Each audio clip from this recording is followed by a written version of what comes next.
When Morgan Freeman returned to his old high school in Charleston, Mississippi, he expected to find memories of his acting beginnings. What he didn't expect was to find Mr. Williams, the same janitor who had believed in him when he was cut from the school play, still mopping the hallway floors at 80 years old. The discovery stunned the legendary actor. While most people in Morgan's position would have offered a handshake, maybe an autograph, and continued with their day, Morgan's response to seeing his elderly mentor still working would set in motion a chain of events that no one could have anticipated. Morgan stood in the doorway of Benjamin Franklin High School, the afternoon sun warming his back as he gazed at the brick building where his journey had begun more than 6 decades ago. He adjusted his baseball cap lower over his eyes, though he knew it wouldn't really hide his identity. That distinctive voice had made him one of the most recognizable figures in Hollywood. "You ready for this, Mr. Freeman?" asked the documentary director, checking her camera equipment. Morgan nodded slowly. "Sometimes you need to revisit your beginnings, to make sense of where you ended up." The school principal was waiting in the lobby, practically vibrating with excitement at having Morgan Freeman visiting his school. "This is such an honor, Mr. Freeman. The students and faculty are thrilled. You're letting us be part of your documentary." Morgan smiled. "This place was my foundation. Seems right to include it in the story." As they walked the corridors, memories flooded back. The trophy case now included a special section dedicated to him, photos from his early plays, news clippings about his success, and even a handwritten note he'd sent to a former teacher years ago. "We're so proud of your accomplishments," the principal continued. "Our current drama students consider you their patron saint." Morgan chuckled. "I wasn't always Morgan Freeman, you know. Back then, I was just Morgan, the skinny kid who got cut from Hello Dolly his junior year." The principal looked surprised. "I didn't know that." "Oh yes," Morgan nodded, his voice taking on that familiar reflective quality. "Devastated me at the time. Thought my acting dreams were over before they began." They approached the school auditorium, and Morgan felt a flutter of anticipation. This was where it had all started. His first real performances, his first taste of becoming someone else on stage. "Would you mind if we film in here?" the documentary director asked. "That's the plan," Morgan replied, reaching for the door. But it was locked. "Let me find the custodian," the principal said, pulling out his radio. Morgan shook his head. "No rush. Let's continue the tour. I'd like to see the classroom where Mrs. Threadgill taught English. She was the first person who told me I had a voice worth hearing." As they walked, students and teachers peered from doorways, whispering excitedly at the sight of the famous actor. Morgan waved occasionally, his smile warm but his mind still caught in memories. After visiting several classrooms and reminiscing about teachers long gone, they circled back to the auditorium. As they approached, Morgan noticed an elderly man slowly pushing a dust mop near the entrance. There was something about the way he moved, careful, deliberate, taking pride in his work, that seemed oddly familiar. The old man wore blue work pants and a grey shirt with the school's name stitched above the pocket. His back was slightly bent, his hair white as snow. He moved slowly but steadily, making sure no spot was missed. Morgan slowed his steps, something tugging at his memory. "Excuse me," Morgan said, his distinctive voice causing the custodian to look up. The janitor squinted slightly, leaning on his mop. "Auditorium's closed for cleaning, unless you've got special permission." "We do have permission," the principal began. "This is Morgan Freeman," the old man finished, a spark of recognition crossing his weathered face. "Well, I'll be." Morgan stared at the janitor, looking past the wrinkles and white hair to the features underneath. Something about the eyes, the way they crinkled at the corners. "Mr. Williams?" Morgan asked, disbelief coloring his voice. "Harold Williams?" The janitor's eyes widened as he straightened up slightly. "That's me, been a long time, Morgan." The principal looked between them, confused. "You two know each other?" Morgan couldn't tear his eyes away from the elderly janitor.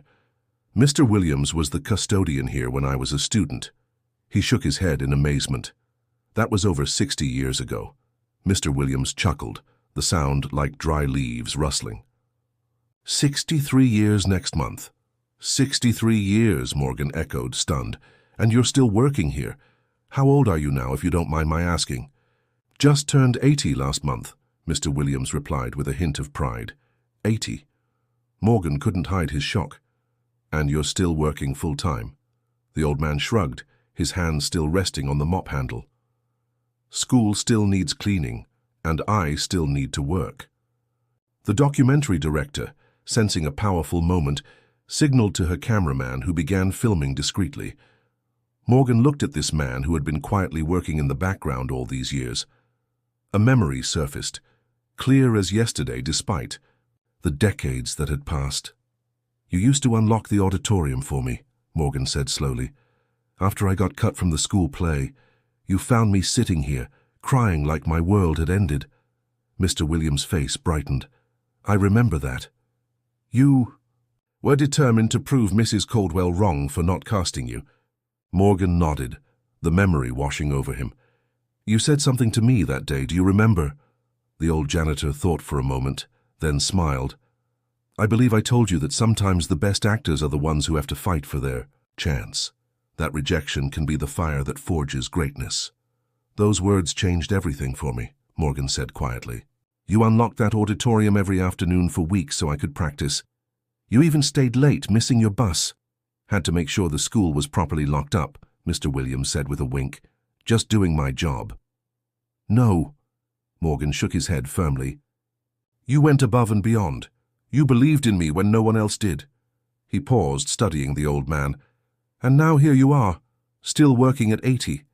Mr. Williams shifted his weight, seeming slightly embarrassed by the attention. Got bills to pay? Like everybody else. Pension doesn't stretch as far as it used to, especially with Martha's medical expenses. Martha, Morgan said, remembering. Your wife. How is she? A shadow crossed Mr. Williams' face. Had a stroke 3 years ago. Uses a wheelchair now. Insurance only covered so much therapy. He straightened, forcing a smile. But we manage. Always have. The principal, who had been listening to this exchange with growing interest, cleared his throat. Mr. Williams is a treasure to this school. I had no idea you two had history. Morgan barely heard him. He was calculating quickly. An 80-year-old man still mopping floors to pay for his wife's medical care. Still helping others, just as he'd helped a disappointed teenager all those years ago. What time do you finish today? Morgan asked suddenly. Mr. Williams looked surprised by the question. About 5 usually. Would you have dinner with me tonight? Catch up properly? Morgan asked. I'd really like to hear how you've been all these years. The old janitor looked down at his worn uniform, then back at Morgan. I'm not really dressed for nothing fancy, Morgan assured him. Just 2 old friends talking, please, I insist. After a moment's hesitation, Mr. Williams nodded. All right then, 5 o'clock? I'll meet you right here, Morgan promised. As they continued the tour, the documentary director whispered to Morgan, That was incredible. Should we include that in the film? Morgan watched Mr. Williams shuffle away back to his mopping. No, he said quietly. That stays between us. What he didn't say, what he was only beginning to formulate in his mind, was that Harold Williams's life was about to change. As Morgan walked through the halls of his past, listening to the principal's chatter about achievements and famous alumni, his thoughts were elsewhere. By the time they finished the tour, Morgan Freeman, the man known for his commanding presence and iconic voice that had narrated everything from penguins to prison breaks, had made a decision. He didn't know exactly what he was going to do yet, but he knew one thing for certain: Mr. Williams would never have to mop another floor again. What began as a nostalgic visit for a documentary would transform not just the lives of Mr. Williams and his wife Martha, but Morgan himself and ultimately an entire community. The question wasn't whether Morgan would help his former mentor. It was how far he would go to repay a debt of gratitude 63 years in the making. No one, not even Mr. Williams himself, could have predicted what Morgan Freeman would do next. Wilson's Diner hadn't changed much in 60 years. The black and white checkered floor, red vinyl booths, and the gentle hum of the jukebox in the corner all remained frozen in time. Morgan arrived early, securing the booth in the back corner where he and his friends used to pool their coins for a shared plate of fries. At precisely 5:30, the bell above the door chimed.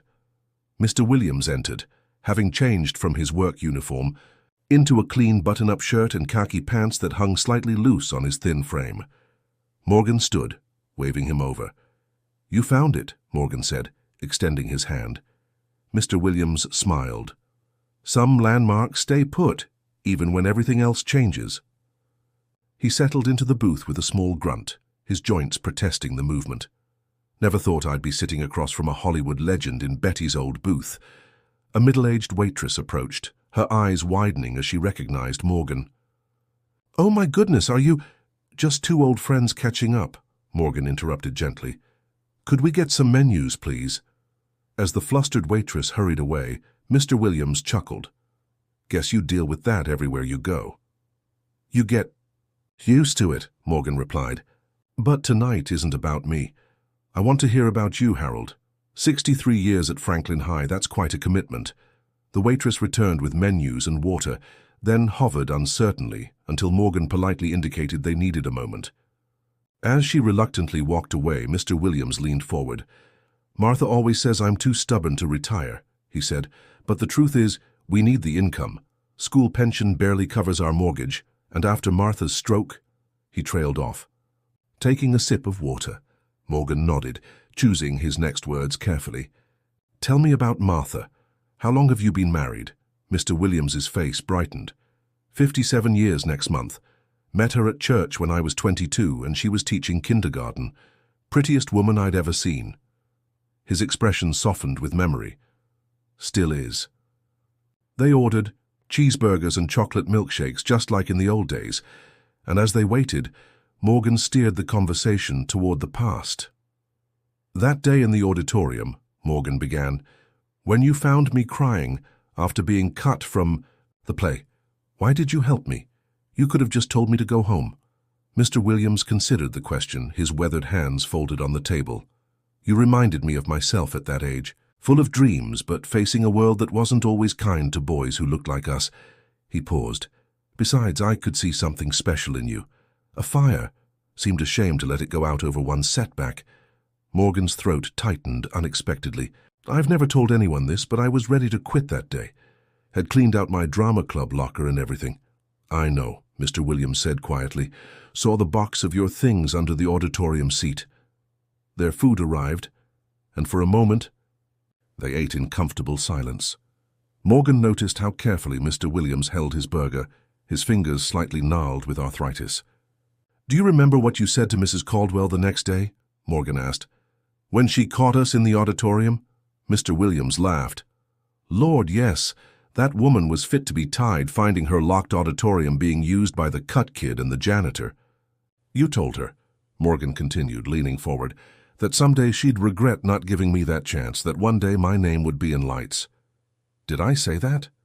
Mr. Williams looked genuinely surprised. "Don't even remember. Just knew she was wrong about you." "It changed everything for me," Morgan said earnestly. "Knowing the school janitor believed I had a future when the drama teacher didn't. Made me work harder, prove you right." Mr. Williams waved away the praise. "You did all the work, I just unlocked a door." "Sometimes that's all someone needs," Morgan replied. "An open door and a chance."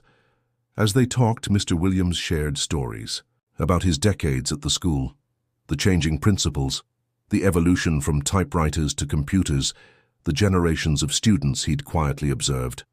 Morgan was struck by how many lives this unassuming man had touched, often without recognition. "What? About your family?" Morgan asked. "Any children?" "Two," Mr. Williams nodded. "James Jr. is in Texas, works in IT. Belinda's in Atlanta, she's a nurse, 4 grandchildren." A shadow crossed his face. "They don't visit much. Tickets are expensive, and they've got their own families to worry about." When Morgan asked about their home situation, Mr. Williams sighed. "We've been in the same house for 40 years. It's not much, but it's ours, or will be once we pay off the second mortgage we took for Martha's medical bills." "What happened with Martha exactly?" Morgan asked gently. Mr. Williams set down his milkshake. "Stroke hit her 3 years ago, lost the use of her legs.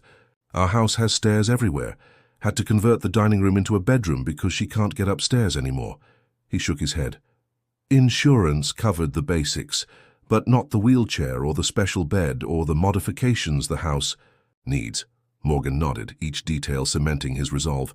And you had to keep working. What choice did I have? Mr. Williams shrugged. We get by day to day. Martha fusses that I'm too old to be pushing a mop, but she's always been a worrier. As they finished their meal, Morgan recognized the familiar pride in the old man's demeanor. This wasn't someone looking for charity or recognition, just a man doing what needed to be done for the people he loved. So you know, Morgan said as they walked to the door, I'm in town for another week filming this documentary. Would you and Martha consider joining me for a special alumni gathering at Ocean Springs? Just a small reunion by the beach this weekend. Mr. Williams hesitated. That's mighty kind, but Martha's wheelchair makes travel difficult. It's all taken care of, Morgan assured him. Accessible transportation, fully equipped accommodations. Principal Davidson already approved your time off. Consider it my way of thanking all the people who made Franklin High special. After some gentle persuasion, Mr. Williams finally agreed. As they parted ways outside the diner, the old man extended his hand. It's good to see you doing so well, Morgan. Always knew you'd go far. Morgan clasped the weathered hand in both of his. I had help along the way, Harold, more than you know. Driving back to his hotel, Morgan's mind raced with plans. By the time he reached his room, he had made a dozen mental notes and felt a sense of purpose unlike anything he'd experienced in years. He picked up his phone and dialed his assistant. Cancel my meetings for the next 2 weeks, he said without preamble, and get me the best contractor in Charleston, then call my financial advisor. He paused, looking out at the lights of the small town where his dreams had begun. We're about to change some lives. What had started as a documentary visit had transformed into something far more significant. Morgan Freeman, who had portrayed God, the President, and countless wise figures on screen, was about to take on his most meaningful role yet, repaying a debt 6 decades in the making. Morgan's hotel suite had transformed overnight. What had been a quiet retreat was now a command center, with printouts, sketches, and notes covering every surface. He studied the blueprint of the Williams home that his assistant had somehow procured, coffee cooling in his hand as dawn broke. Over Charleston. This won't work, Morgan muttered, circling a narrow hallway with his pen. Martha's wheelchair needs at least 36 inches to maneuver. A knock at the door interrupted his thoughts. James Harmon, Charleston's most respected contractor, entered with the confidence of a man accustomed to solving problems. Morning, Mr. Freeman, James said, extending his hand. Got your message. Something about an emergency renovation? Morgan gestured to the plans. How quickly can you renovate a home for wheelchair accessibility? Complete overhaul, wider doorways, ramps, roll-in shower, the works. James studied the blueprints, whistling low. For a normal project, 3 to 4 months. We have 1 week, Morgan stated flatly. The owners will be away this weekend through next Friday. When they return, I want their home transformed. The contractor's eyebrows shot up. With all due respect, sir, that's impossible unless money is no object and you have crews working around the clock, Morgan finished for him. Both are true. This isn't just any project, Mr. Harmon. The man who owns this house changed. My life 60 years ago. Now he's 80 years old, still working as a janitor, because his wife needs care he can't afford. Something in Morgan's voice must have conveyed the importance, because James nodded slowly. I'll need at least 3 crews working shifts, expedited permits and materials delivered immediately. Make it happen, Morgan said, handing him a business card. My business manager will handle the finances. No limits, but also no waste. These are proud people who deserve quality work. As James left to make calls, Morgan's next appointment arrived. Dr. Elaine Chen, a specialist in rehabilitation medicine, listened carefully as Morgan described Martha Williams's condition. A stroke survivor with limited mobility requires specialized equipment, she explained. Beyond the home modifications, she'll need a proper hospital bed, mobility aids, and ongoing therapy. Write up everything she needs, Morgan instructed. Not just the basics, the best available options. And I'll need recommendations for in-home care and therapy services. By noon, Morgan's financial advisor had joined via video call, projecting spreadsheets on the suite's television. Based on your parameters, Michael said, I've structured a trust that will provide monthly income to replace his salary, cover their mortgage, and handle all medical expenses moving forward. It's sustainable indefinitely. Morgan leaned forward. And they'll never have to worry about managing it. The trust pays everything directly: mortgage holder, utilities, medical providers. They'll receive a monthly stipend for other expenses, and there's an emergency fund they can access if needed. Morgan nodded in satisfaction. Perfect. I don't want them to worry about money ever again. After the financial discussion, a local real estate agent arrived with photos of beachfront properties. Morgan selected a fully accessible vacation home in Ocean Springs for the Williams reunion stay, immediately booking it for the coming week. Make sure it's stocked with everything they could need, he instructed, and arrange for daily cleaning, service and meals. Throughout the afternoon, more specialists arrived: an interior designer experienced in accessible homes, a landscaper, a smart home technology expert. Morgan listened to each, asking questions and making decisions rapidly. His decades in Hollywood had taught him how to run a production, and this was becoming the most important one of his life. At 4 o'clock, his documentary director called. Morgan, we've rescheduled tomorrow's interviews, but the network is asking about our timeline. Tell them I'm handling a personal matter, Morgan replied. We'll resume next week. Does this have something to do with that janitor? She asked. Morgan paused. Yes, but I'd prefer to keep this private for now. After hanging up, Morgan stepped onto the hotel balcony, watching the sunset paint the sky in shades of orange and pink. His mind drifted to another sunset, decades ago, when he'd stood on the school stage reciting Shakespeare's lines after hours, Mr. Williams quietly mopping in the background, offering occasional words of encouragement. A soft knock interrupted his thoughts. His assistant entered with a folder. I found something you might want to see, she said, handing him a stack of newspaper clippings from the local archives. The first headline read, School Janitor Establishes Emergency Fund for Students in Need. The article, dated 1978, explained how Harold Williams had created a small fund to help students who couldn't afford school supplies, class trips, or emergency needs. Morgan flipped through more clippings. Mr. Williams organizing coat drives, mentoring troubled students, receiving a Community Service Award in 1992. The most recent, from just 2 years ago, showed the now elderly janitor still running his student emergency fund. He never stopped helping others, Morgan said softly. Even when he needed help himself, his assistant nodded. There's more. I spoke with the school secretary. Apparently, Mr. Williams has been putting aside part of his paycheck every month for this fund, even after Martha's stroke. Morgan closed the folder, his resolve strengthening. This isn't just about fixing a house or settling a debt. It's about honoring a lifetime of quiet service. By evening, a team of 20 professionals had been assembled, each with clear responsibilities. The renovation would begin the moment the Williams left for their beach trip. Permits were being expedited, materials ordered, and crews scheduled. Morgan's phone rang.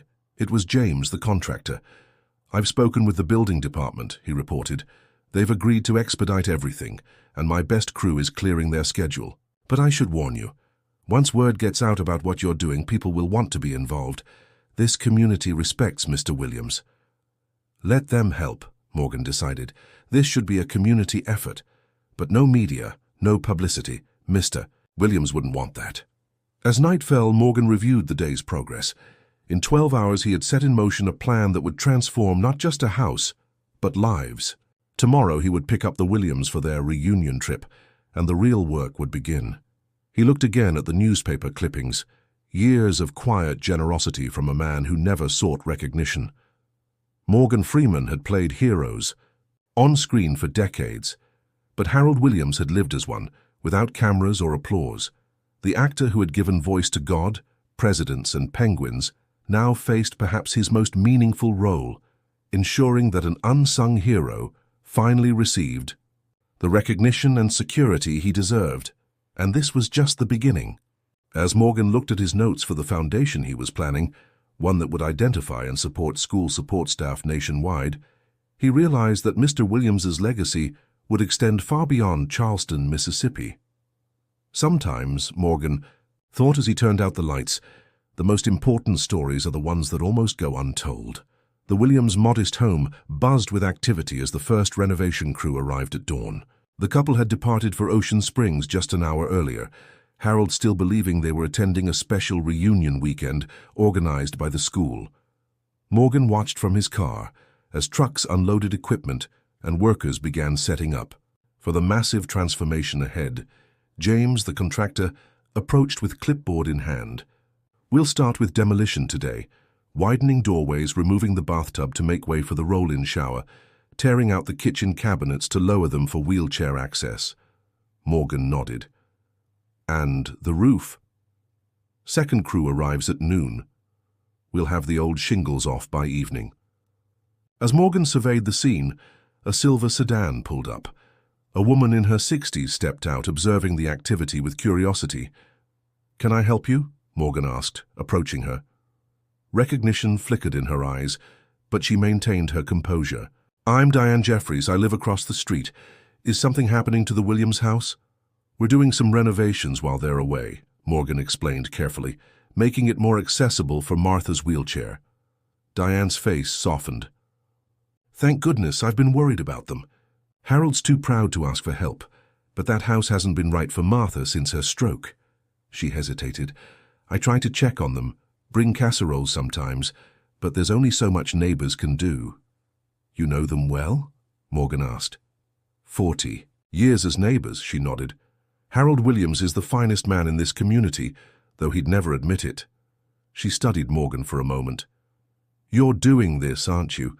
I recognize you from the movies." Morgan simply smiled.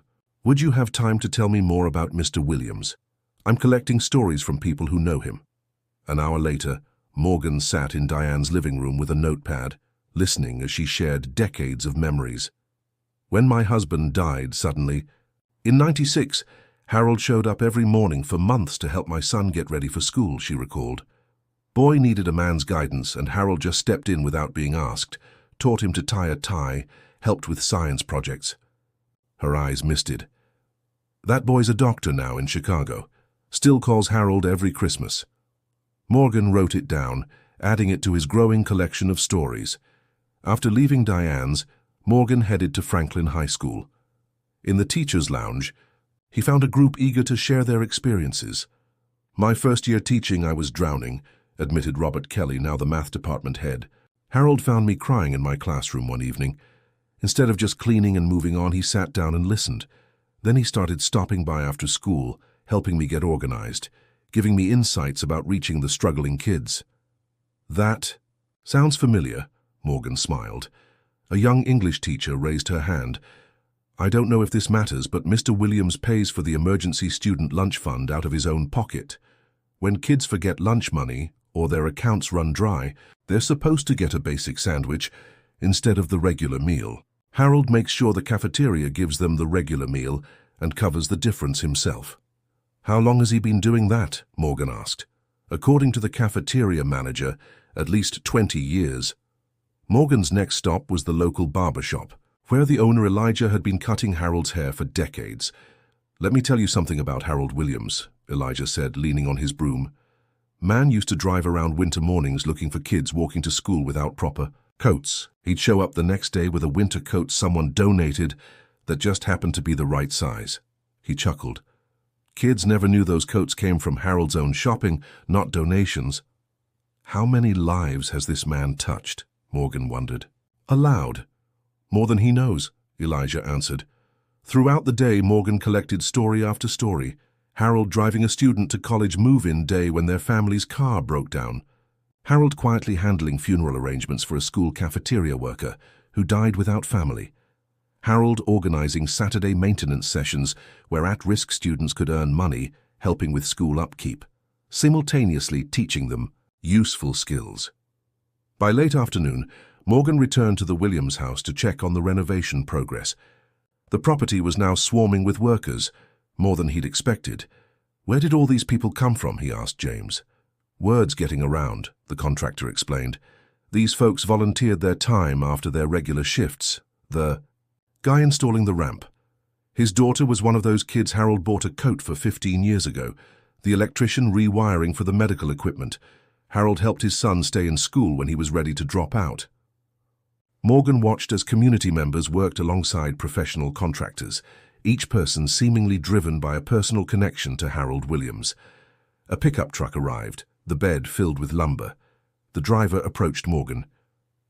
"Sir, I own Johnson's Hardware. Harold's been a customer for 40 years. I'd like to donate all the materials for the wheelchair ramps." Before Morgan could respond, another car pulled up. A middle-aged man in a business suit stepped out. "Mr. Freeman?" "I'm Richard Turner, president of First Community Bank. Harold Williams helped me get my first job when I was a troubled teenager." He handed Morgan a business card.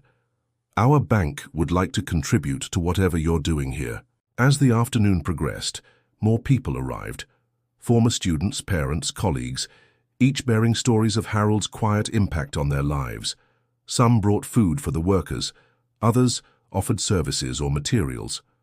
A local furniture store owner volunteered to provide a new adjustable bed. A medical supply company offered to install a ceiling-mounted patient lift in the bedroom. Morgan sat on the porch steps, overwhelmed by the response. His assistant approached with a worried expression. "The local newspaper called," she said quietly. "Someone tipped them off about what's happening here." Morgan considered this development. "Invite them tomorrow, but embargo the story until after the Williams return home, and make it clear. This isn't about me, it's about Harold." As sunset painted the sky in shades of orange and purple, Morgan watched the roof crew removing the last of the old shingles. Inside, walls were already coming down to create wider passages for Martha's wheelchair. In just one day, Harold and Martha Williams's home was being transformed. But the greater transformation was happening in Morgan's understanding of the man who had once unlocked a door for him. That simple act of kindness was just one thread in a lifetime tapestry of generosity that had woven together an entire community. Morgan pulled out his phone and made a call to his business manager. "We need to think bigger," he said without preamble. "The foundation we discussed, it needs to launch immediately. And I want to establish a perpetual scholarship in Harold Williams's name at Franklin High." He paused, watching more volunteers arrive despite the late hour. "Some people change the world without ever making headlines. It's time we recognized them." As he hung up, Morgan reflected on the hidden stories that existed in every community, quiet heroes whose impact rippled through generations without recognition or reward. Harold Williams was just one of many, and Morgan Freeman was now determined to find them all. Day 3 of the renovation dawned with a sense of urgency.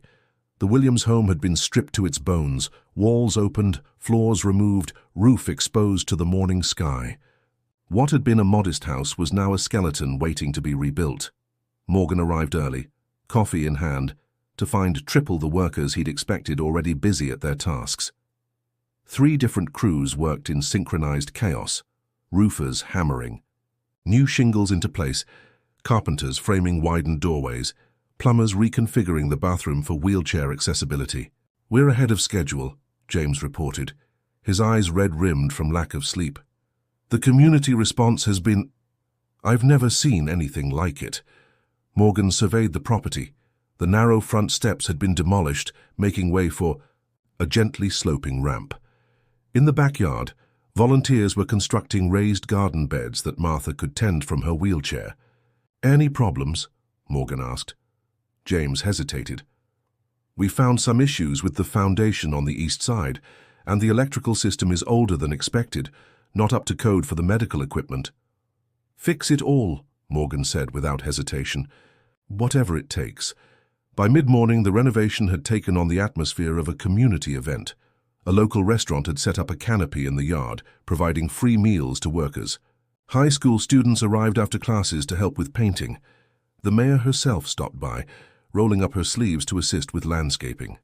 "I need to check on the Williams," Morgan told his assistant. "Make sure they're comfortable at the beach house and still unaware of what's happening here." The drive to Ocean Springs took just over an hour. The beachfront property Morgan had rented was a single-story home with wide doorways and smooth floors, perfect for Martha's wheelchair. He found the couple on the back deck, Martha reading a book while Harold dozed in a lounge chair. Morgan. Martha brightened, marking her place. What a lovely surprise. Harold stirred, blinking awake. Everything all right at the reunion planning? Morgan had fabricated a story about preparations for a larger school reunion event to explain his absence. Going smoothly, he assured them. How are you enjoying the beach? It's heaven, Martha said, gesturing to the view of gentle waves lapping the shore. I haven't felt this relaxed in years. She leaned closer, lowering her voice. And Harold's finally getting some rest. I worry about him working so hard at his age. Morgan noticed how the tension had eased from Harold's face after just 2 days away from work. The gnarled hands that had pushed mops for decades were finally still. We can't thank you enough for this, Martha continued. Having everything accessible makes such a difference. I can actually move around without Harold's help. Her eyes misted. You don't know what independence means until you lose it. Morgan chatted with them for an hour, carefully avoiding any mention of the renovation. Harold shared stories of their early marriage, of raising their children in Charleston, of his decades at the school. I should let you get back to your relaxation, Morgan said finally. Is there anything you need? Not a thing, Harold assured him. Though I should probably call and check on the house, make sure the pipes haven't burst or anything. Morgan tensed slightly. I've had someone checking on it, daily. Everything's fine. As he drove back to Charleston, Morgan called James. How visible is the renovation from the street? If someone drove by, would they notice? Very visible, James confirmed. We've got trucks lining the block and the front. The house is completely transformed. Mr. Williams mentioned calling a neighbor to check on the house. Can we set up some kind of call forwarding? Make sure if they call home it rings to one of our team. By the time Morgan returned to the Williams property, the transformation was accelerating. The new roof was nearly complete, sunshine glinting, off fresh shingles. Inside, drywall was going up in newly framed spaces. The bathroom had been gutted and rebuilt with a roll-in shower, grab bars and fixtures designed for accessibility. Morgan walked through each room, checking details against his notes. In the kitchen, lower countertops were being installed alongside standard height sections, allowing both Harold and Martha to work comfortably. In the bedroom, an electrical crew was wiring ceiling tracks for a patient lift system that would help Martha get in and out of bed safely. Mr. Freeman, a young woman approached, introducing herself as Lisa from the interior design team. We need to make decisions about personal items. She gestured to boxes carefully labeled and catalogued. Family photos, mementos, Mr. Williams's collection of school yearbooks.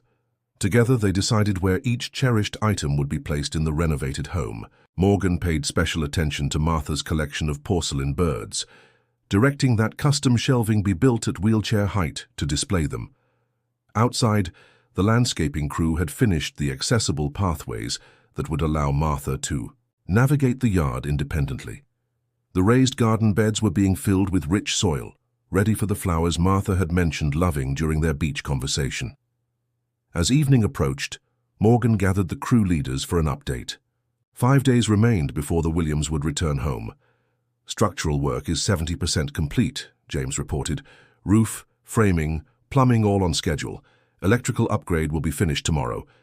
The medical equipment specialist confirmed that the adjustable bed, patient lift system and therapy equipment would be installed in 2 days. The smart home technician demonstrated the system that would allow Martha to control lights, temperature, and even door locks from a tablet or by voice command. What about their car? Morgan asked suddenly.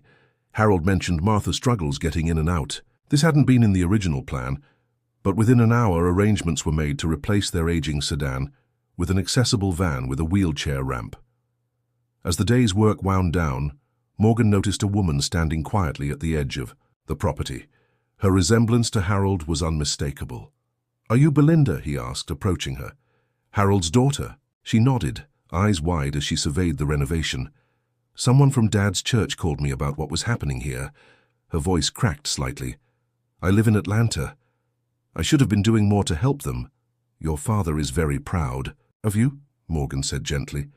He told me about your nursing career, your children. Tears welled in her eyes.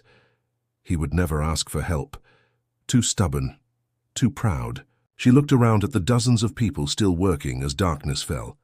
"I had no idea he'd touched so many lives."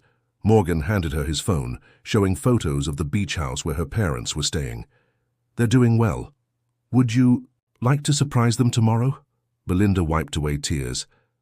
"Dad always said there was something special about you, even when you were just a kid practicing Shakespeare after hours." She smiled through her tears. "Now I see what he meant. As night." Fell over Charleston. Lights illuminated the Williams property, where crews would continue working through the darkness.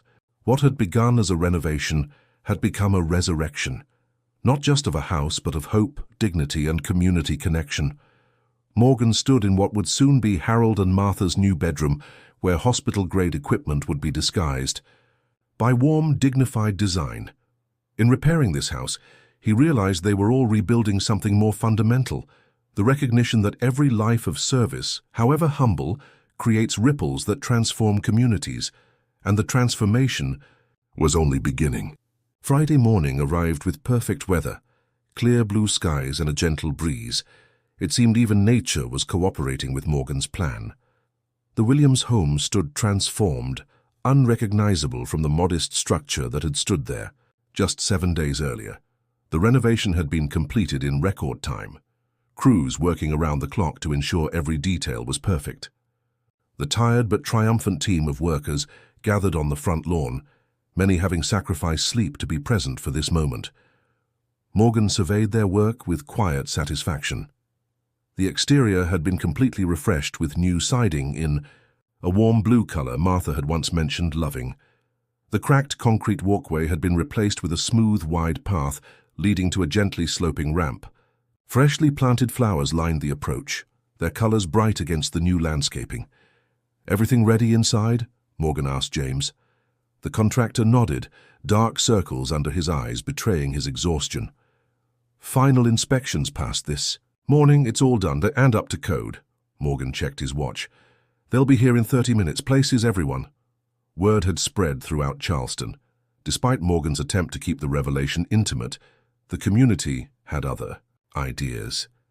People began arriving in small groups, parking blocks away and walking to the Williams Street. Former students, teachers, neighbors, all came bearing small gifts or dishes of food, positioning themselves along the approach to the house. The mayor arrived with members of the city council. The high school principal brought a delegation of staff and students. Even the local news crew, who had honored their promise to embargo the story, now set up discreetly across the street. "This got bigger than we planned," Morgan's assistant whispered. Morgan smiled. "It's fitting. Harold's impact was bigger than anyone knew." At precisely 11 a.m., a text came through, 5 minutes out.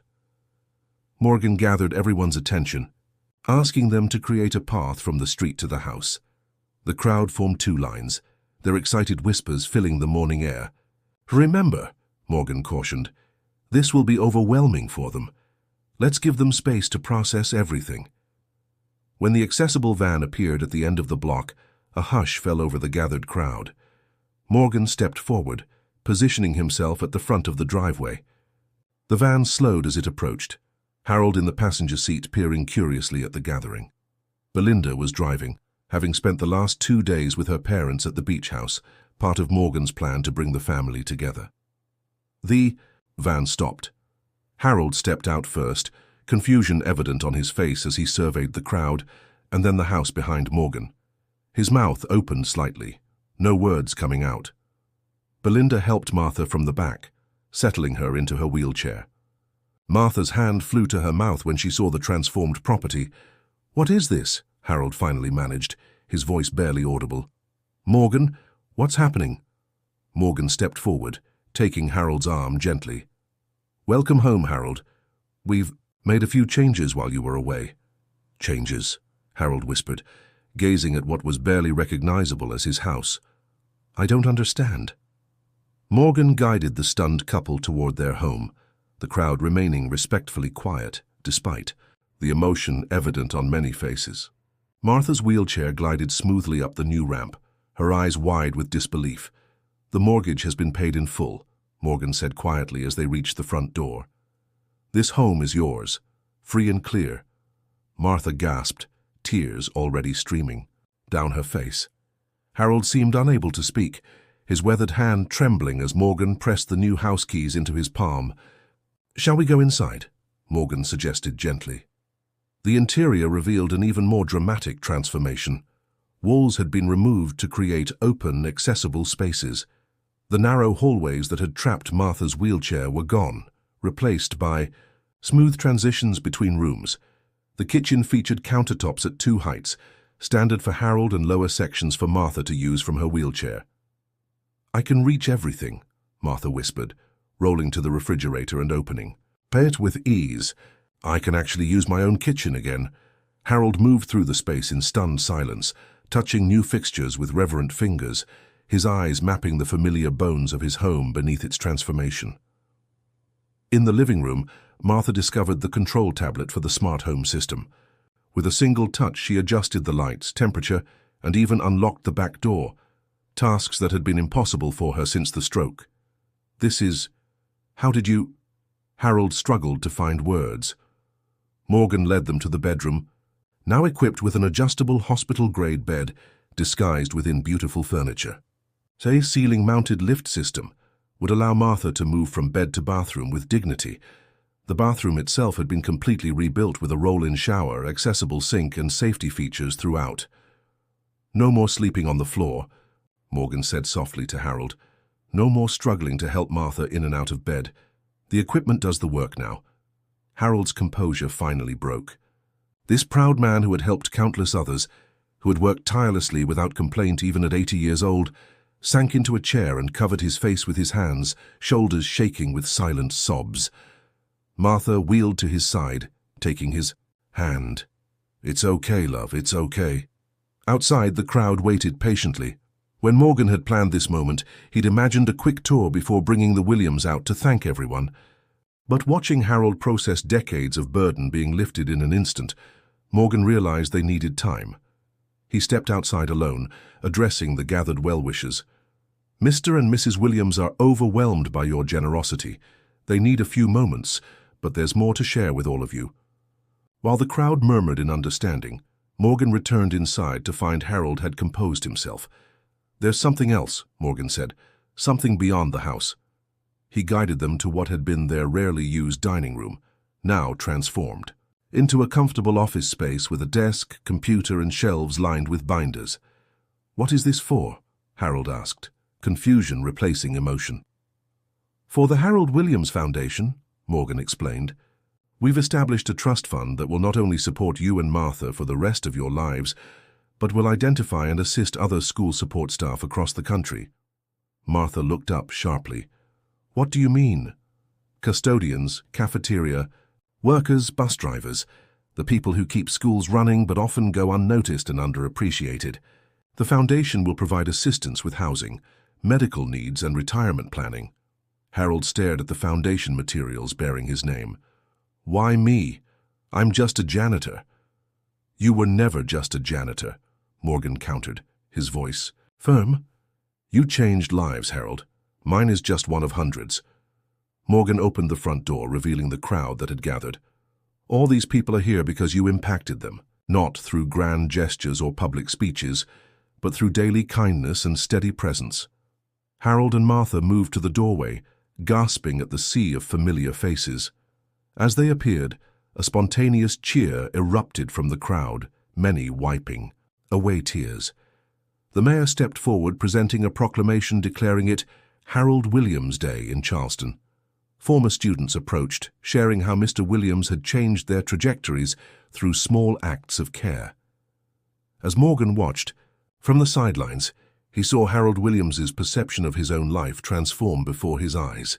The humble janitor who had never sought recognition was finally seeing the true measure of his impact, not in wealth or titles, but in the lives he had touched, and this revelation was just the beginning. The day after the revelation, Morgan sat with Harold and Martha at their new kitchen table, steam rising from coffee cups as sunlight streamed through windows that had been positioned to capture the morning light. The initial shock had given way to a quieter gratitude, though Harold still looked around occasionally, as if unable to believe this was truly his home. "I've been thinking about the foundation," Morgan began, opening a leather portfolio. "It needs a director, someone who understands firsthand the challenges faced by school support staff." Harold set down his coffee cup. "Surely you've got professionals for that, people who know about running organizations." "We have financial experts and administrators," Morgan acknowledged. "But what we need is a heart, Harold. Someone who's lived the experience and can recognize genuine need when they see it." Martha reached for her husband's hand. "He means you, love." Harold's eyes widened. "Me? I don't have any experience with something like this. I mop floors and fix leaky faucets.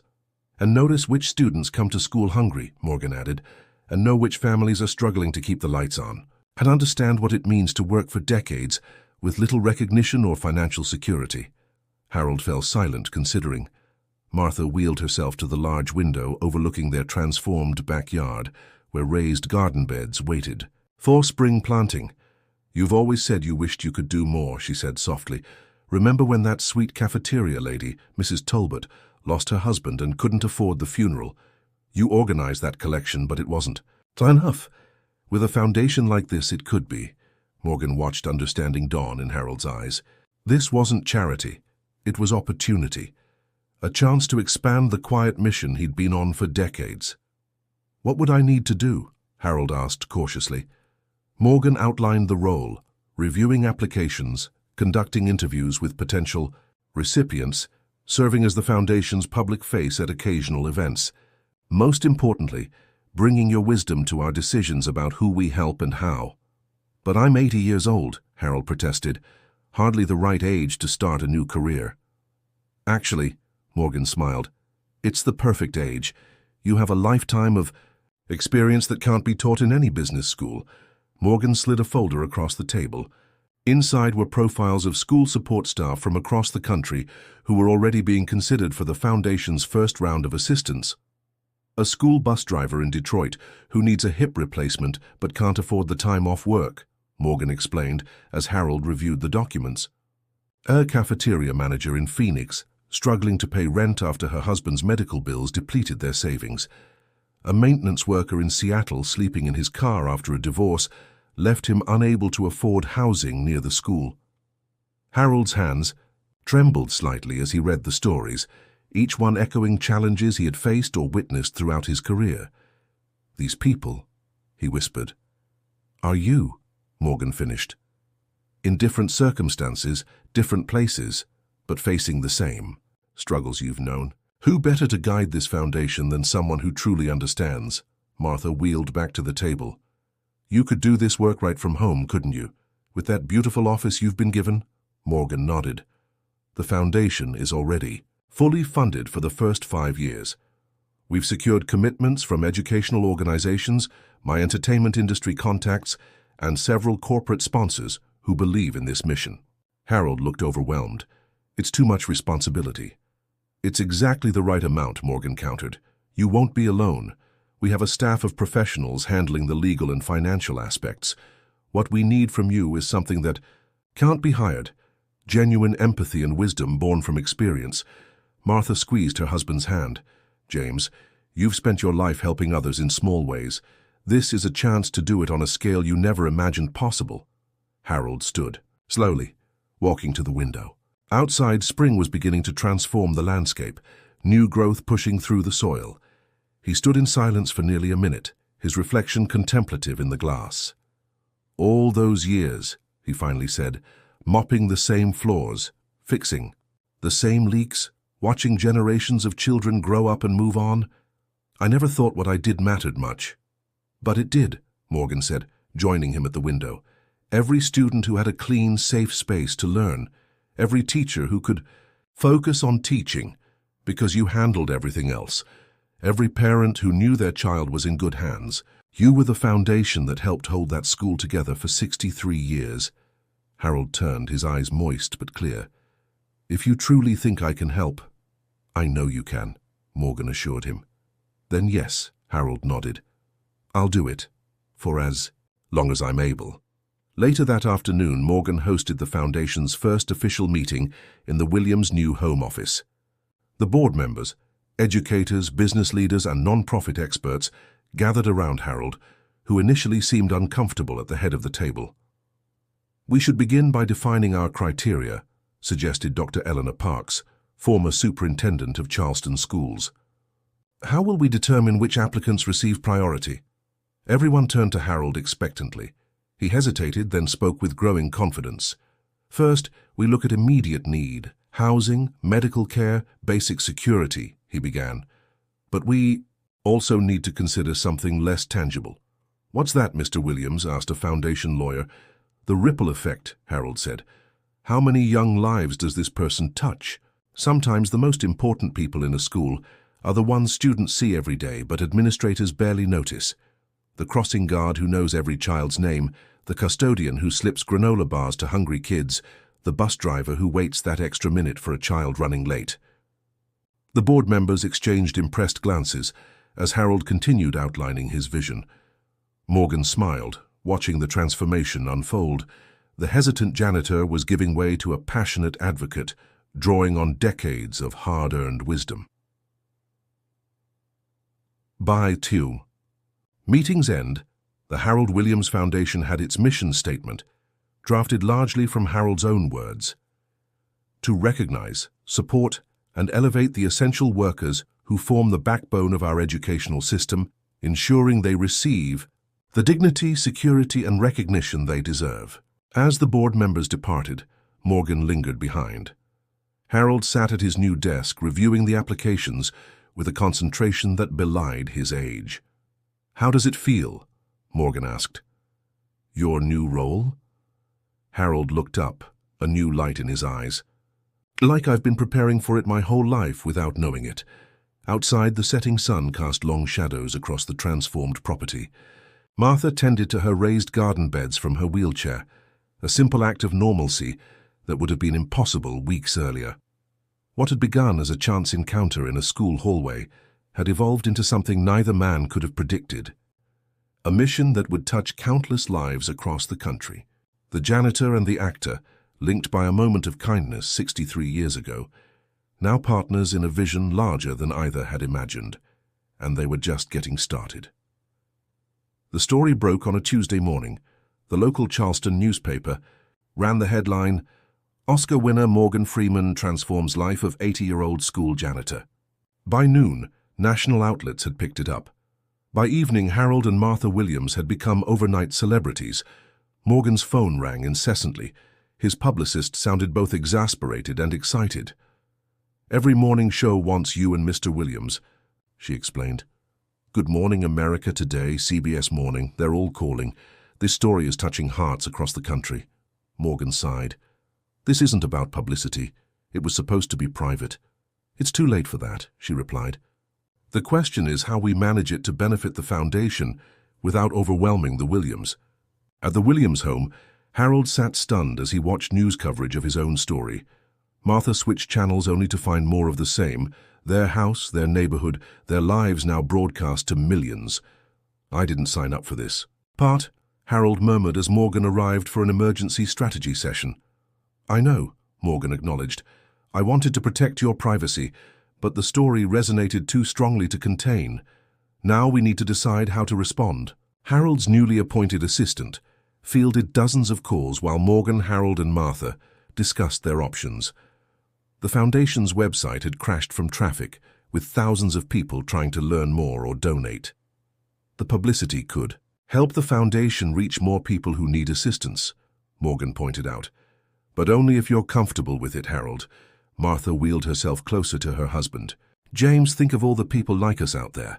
Older folks who've given their lives to schools but are struggling now. This attention could help them." Harold looked torn.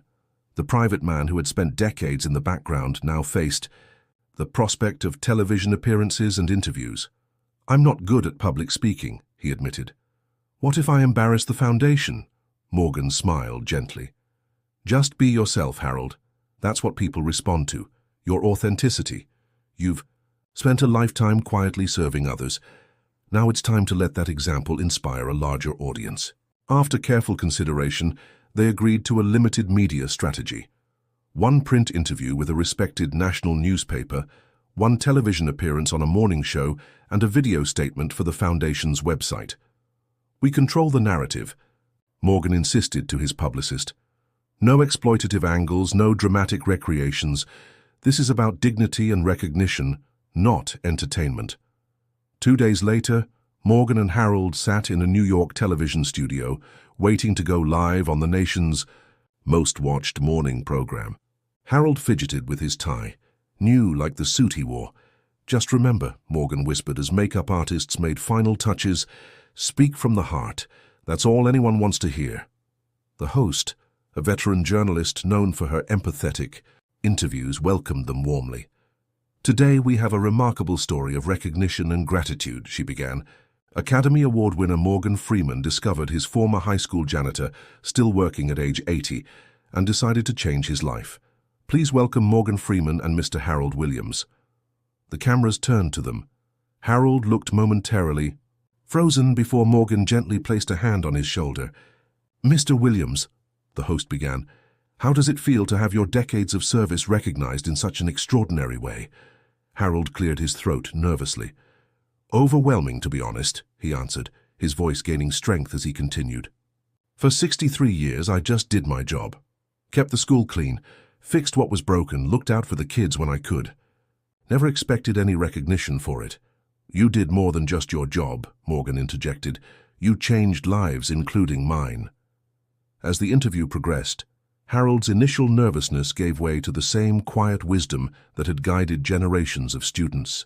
When asked about the foundation bearing his name, he leaned forward, suddenly animated. "There are thousands of people in schools across this country doing essential work that often goes unnoticed," he explained. "The cafeteria worker who makes sure hungry children get extra food.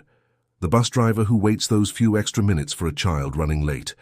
The maintenance worker who fixes a teacher's car so they can get to school. These people matter." The host seemed genuinely moved. "What would you like to say to others like you who work behind the scenes in our schools?" Harold looked directly into the camera. "You matter. What you do matters, even when nobody notices, even when it feels thankless.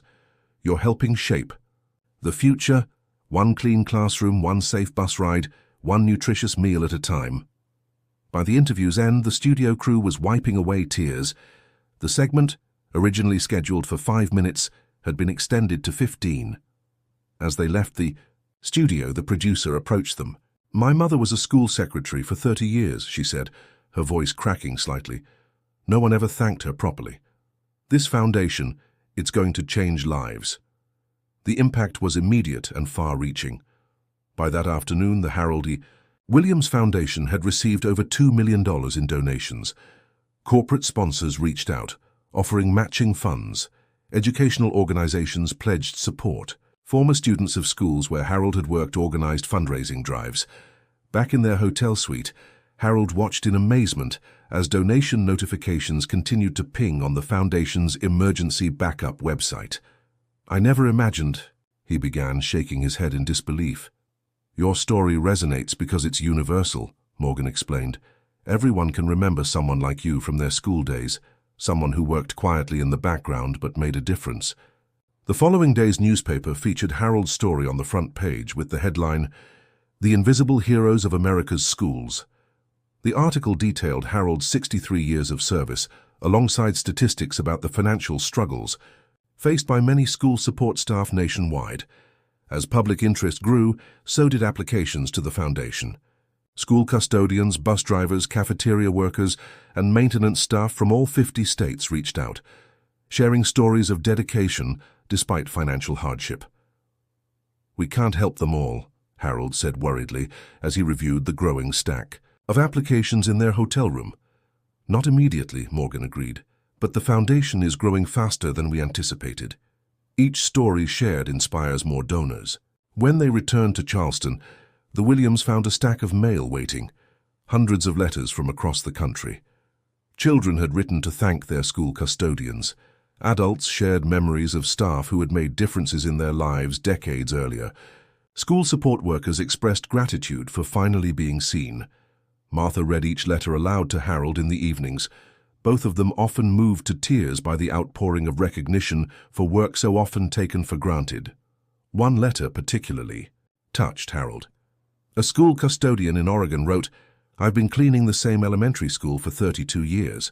Yesterday, for the first time, the principal called an assembly to thank me. Inspired by your story. I didn't know how much I needed that recognition until I received it." As media attention continued to build, Morgan worked diligently to shield the Williams from intrusion while leveraging the publicity to benefit the foundation. Celebrity friends reached out, offering support. A famous director volunteered to create a documentary about school support staff.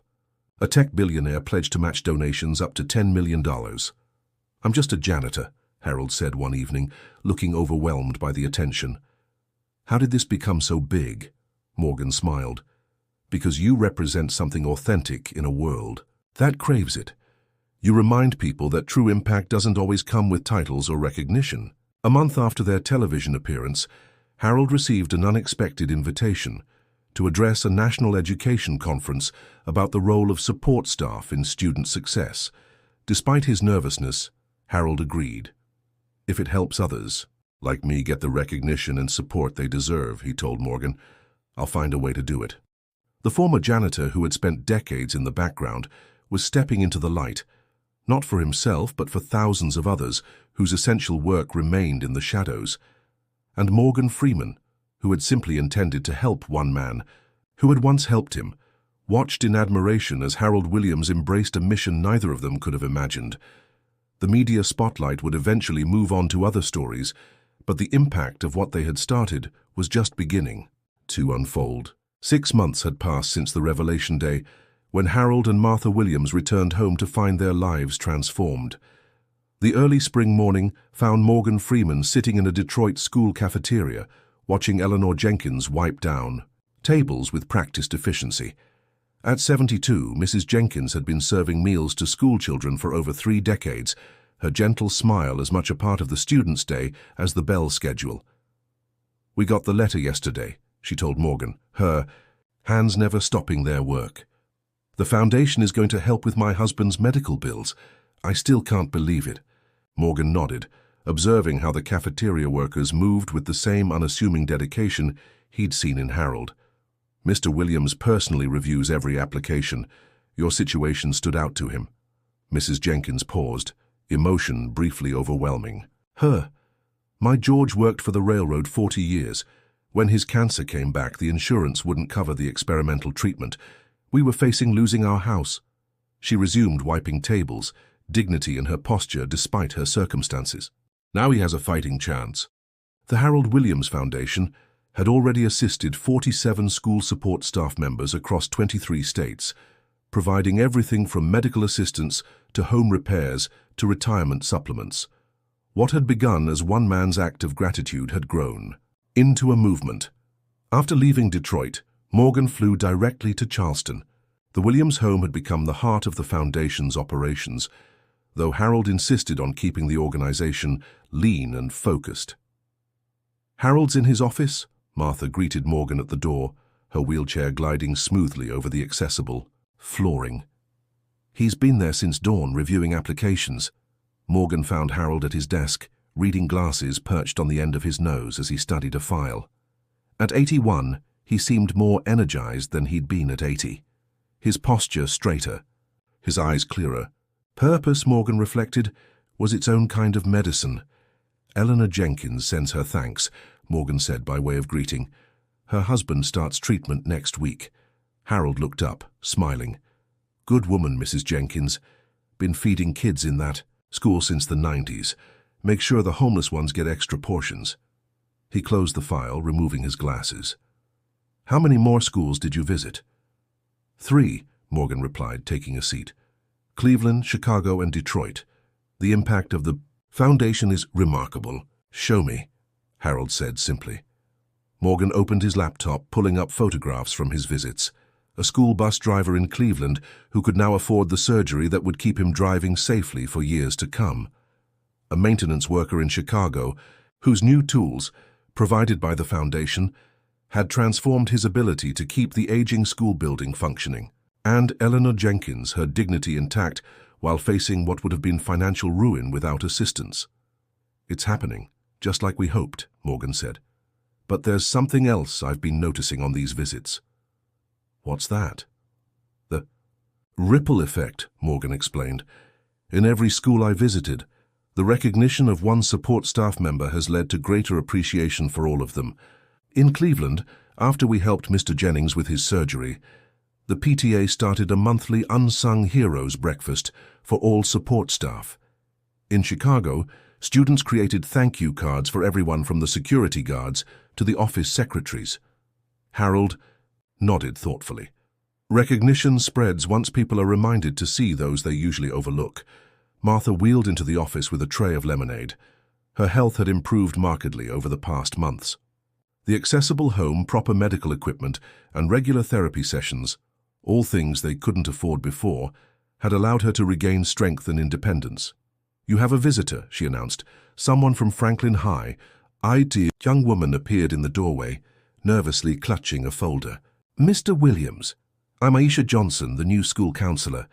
Principal Davidson thought you might be able to help with something." Harold gestured for her to sit. "What can I do for you, Ms. Johnson?" "We have a situation with a student. Michael Torres," she began. "He's been coming to school 2 hours early every day. Turns out his family was evicted last month. They're living in their car, but his parents still get him to school. He uses the locker room to clean up before other students arrive." Morgan watched Harold's face, seeing the familiar concern that had guided his quiet interventions for decades.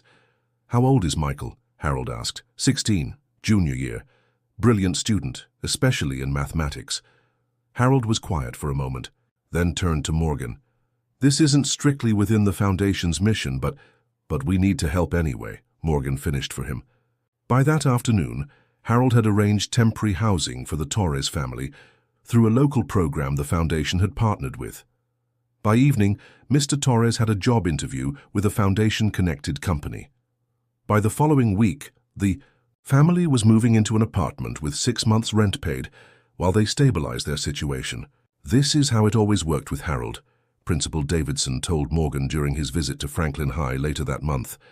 He'd notice when students were in trouble, then quietly find ways to help. The difference is, now he has resources to match his instincts. The school had changed in subtle ways since Harold's story became public.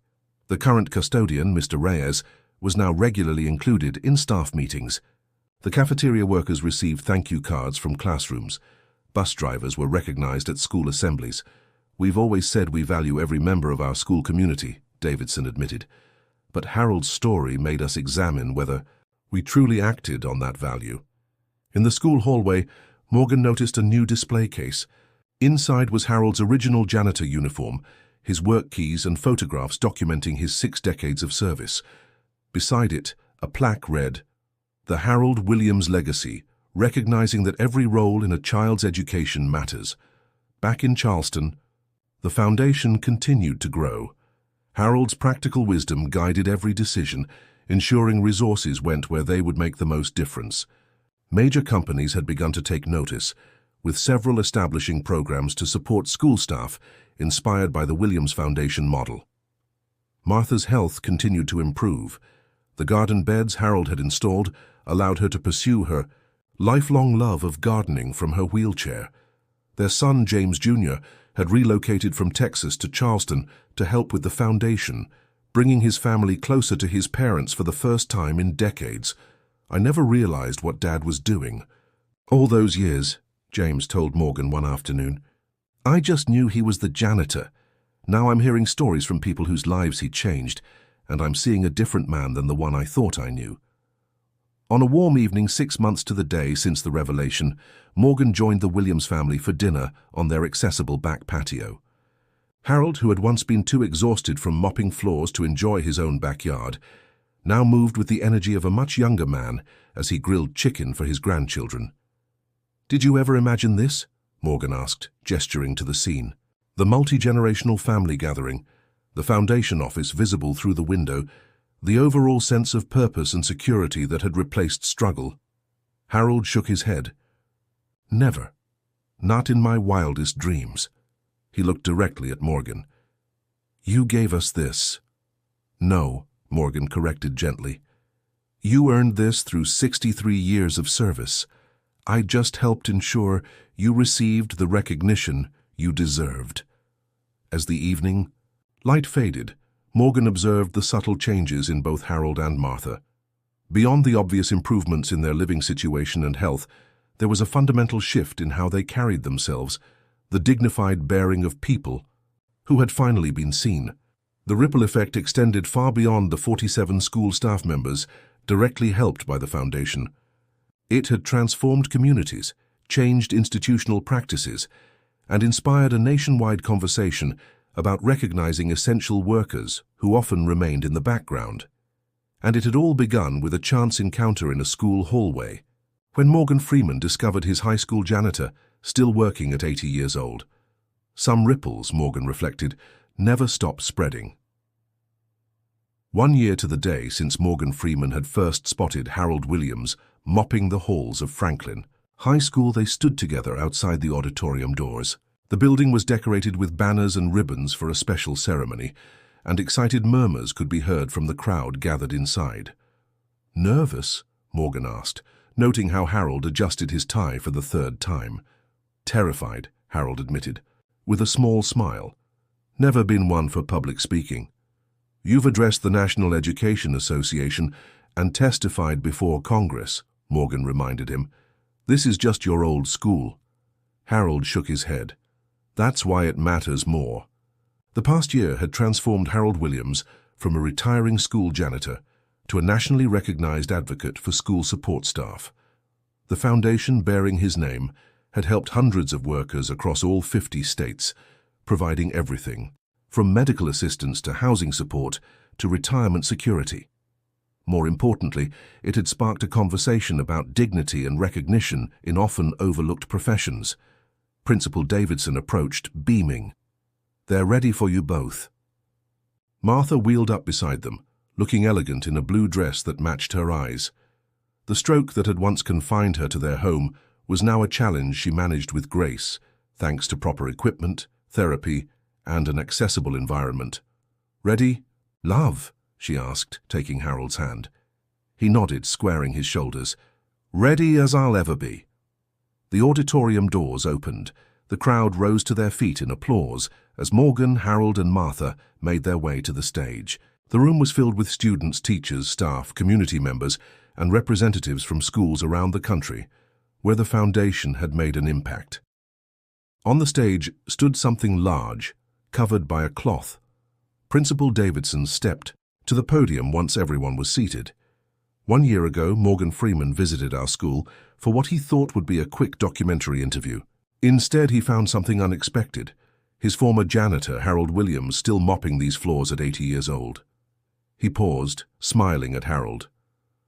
What happened next has transformed not just Mr. Williams' life, but our school, our community, and schools across the nation. Davidson gestured to the covered object.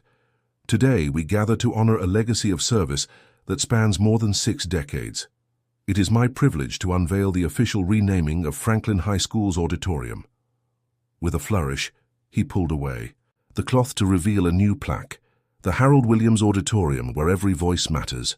Harold's hand flew to his mouth, his eyes wide with disbelief. The crowd erupted in applause again, many rising to their feet. Martha squeezed his hand, tears streaming down her face. When Davidson invited Harold to speak, the former janitor approached the podium slowly, his weathered hands trembling slightly on the polished wood. "I don't have words fancy enough for a moment like this," he began, his voice soft but clear. "For 63 years I walked these halls, fixed these doors, mopped these floors.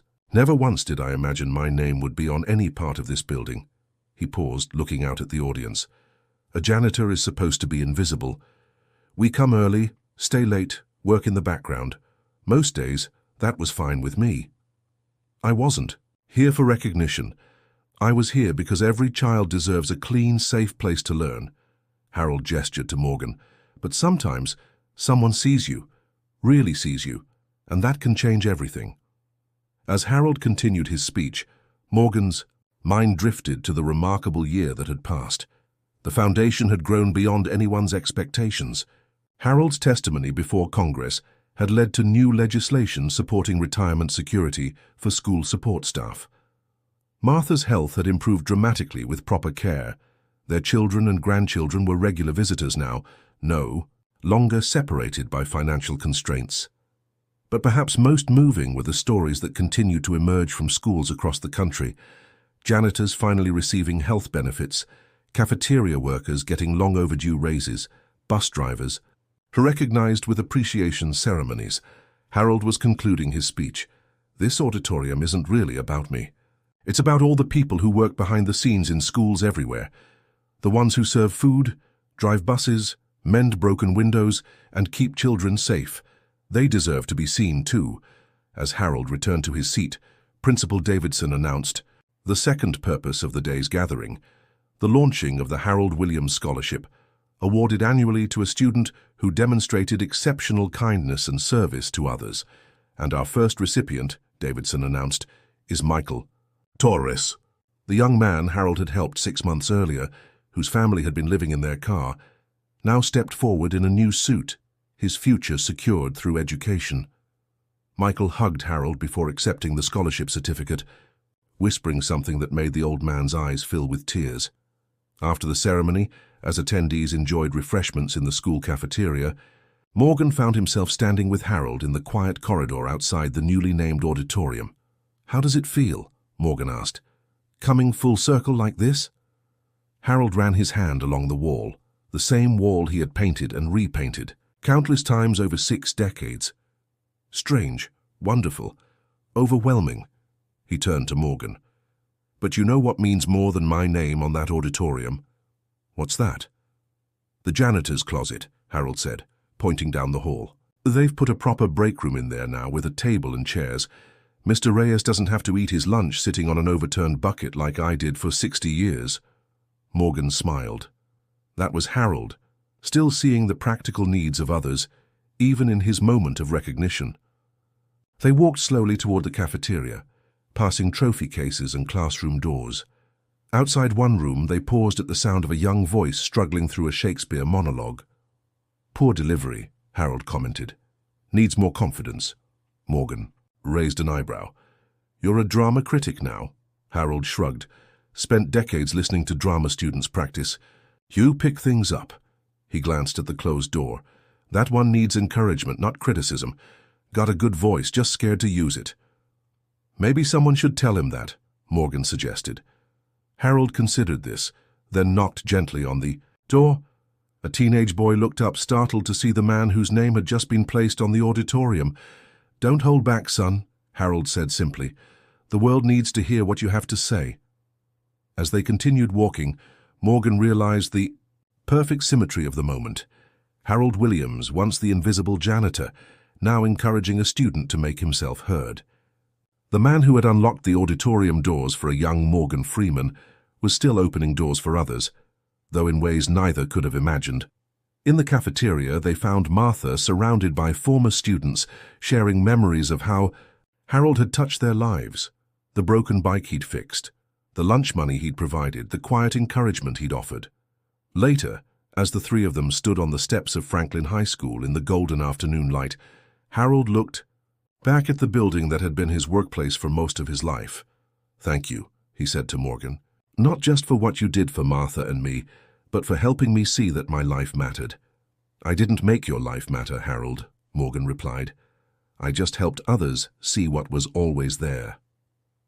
As they walked toward the car, a young custodian was sweeping the school steps. He paused his work, standing up straight as Harold approached. "Mr. Williams," he said respectfully, "it's an honor to do the job you did for so long." Harold stopped, looking the young man in the eye. "What's your name, son?" "Michael Rodriguez." "Well, Michael Rodriguez," Harold said, extending his hand, "but what you do matters. Every clean floor, every fixed lock, every kind word to a struggling student, it all matters more than you know." The young custodian straightened his shoulders slightly, pride replacing fatigue in his posture. As they drove away, Morgan glanced in the rearview mirror to see him return to his sweeping with renewed purpose. Some circles, Morgan reflected, never truly close. They simply widen to include more lives, more stories, more moments of recognition and dignity. What had begun as one man helping another had grown into a movement that would continue long after both were gone. And somewhere in America, another unsung hero was being seen, perhaps for the first time, because Morgan Freeman had noticed his high school janitor still working at 80 years old.